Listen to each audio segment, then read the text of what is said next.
بسم اللہ الرحمن الرحیم۔ شروع کرتا ہوں اللہ کے نام سے جو بڑا مہربان اور نہایت رحم والا ہے۔ آج کی اس ویڈیو میں ہم کچھ کڑوے اقوال آپ کی خدمت میں پیش کریں گے۔ مرد اگر ناپسند عورت سے شادی کر لے تو بھی اس سے اپنا بستر گرم ضرور کرتا ہے، حالانکہ مردانگی تو یہ ہونی چاہیے کہ وہ اسے چھوئے بھی نہ۔ دن رات بیوی کو نفرت کے طعنے دینے والا مرد ہر بات پر اسے یہ یاد دلانے والا کہ اس کی شادی میں میری مرضی شامل نہیں تھی، چند بدبودار قطروں کے خراج کے لیے سب بھول جاتا ہے۔ کیا یہی مردانگی ہے؟ مجھے نہیں لگتا کہ ایسا انسان مرد ہو سکتا ہے۔ مردانگی صرف بستر تک محدود نہیں ہوتی، دیگر معاملات زندگی میں عورت کے ساتھ قدم بہ قدم چلنے، اس کی عزت کرنے کا نام مردانگی ہے۔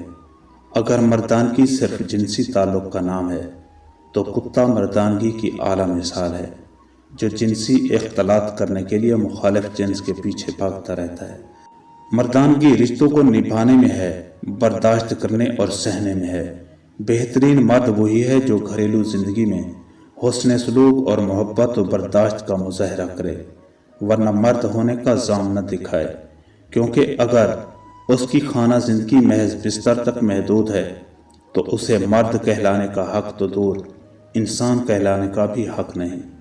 مرد عورت سے اس وقت ڈر جاتا ہے بلکہ خوف زدہ ہو جاتا ہے جب ہر وقت بولنے والی عورت خاموشی اختیار کر لیتی ہے۔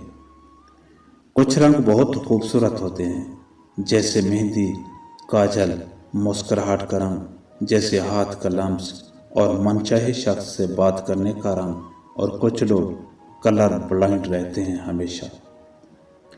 بزرگ فرماتے ہیں کہ عورت 100% اس مرد کے پیچھے پاگل بنی پھرتی ہے جو مرد اسے ہمیشہ ایک دھوکے میں رکھتا ہے کہ تم اس کی پہلی اور سچی محبت ہو۔